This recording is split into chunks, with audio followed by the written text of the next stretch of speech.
فريق مثل مولودية باتنا يمتلك شعبية كبيرة، قاعدة جماهيرية كبيرة، فريق معروف.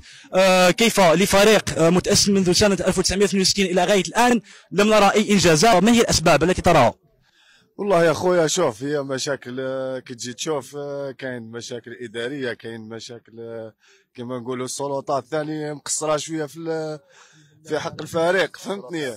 ايه ما لازم والفريق هذا عنده غير ولادته، وسما يختار ولادته قال شهر اخر يروح، فهمتني؟ الحمد لله اللي مازالوا كاين سما ولاد الفريق واقفين، فهمتني؟ كاينين الرجال، فهمتني؟ حنا نتمناو من السلطات سما تشوف مع الفريق هذا تحلوا امور المشاكل، فهمتني؟ الكونت بلوكي امور، المهم يعاونوا الفريق الشيء اللي يقدروا عليه، هما السلطات تعاونوا ولاد الفريق يعاونوا، فهمتني؟ وننهضوا بالفريق هذا، بيسك الفريق هذا باتنا، كي تقول مولودية باتنا تقول باتنا، فهمتني؟ وهذه بون شباب باتنا كلاب تكريا في 1932، تسمى تاريخ عظيم. الى 2023 ما لقيناش دعم من السلطات.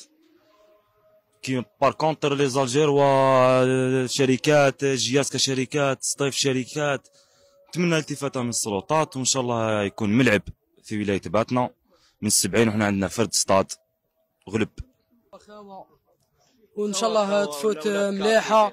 وانا في بعضانا بعت ماني كابيست، فهمت؟ وان شاء الله تربح الكاب وتفوت ديربي مليح نشوفوا الولايه. يكون تيليفيزي، حنا عندنا ديربي اوراس هذا نورمالمون دوكا 3 ديربي لا سيزون هذه يكون تيليفيزي، ماذا بينا يشرفونا في القناه واي قناه تكون تطلع الولايه تاعنا ان شاء الله ويكون ديربي مليح، وهو ديربي معروف باللي ديربي مليح. وحنا نتشاور البوبيه السنه الجايه البوبيه ان شاء الله نربحوا، وان شاء الله تفوت مليحه.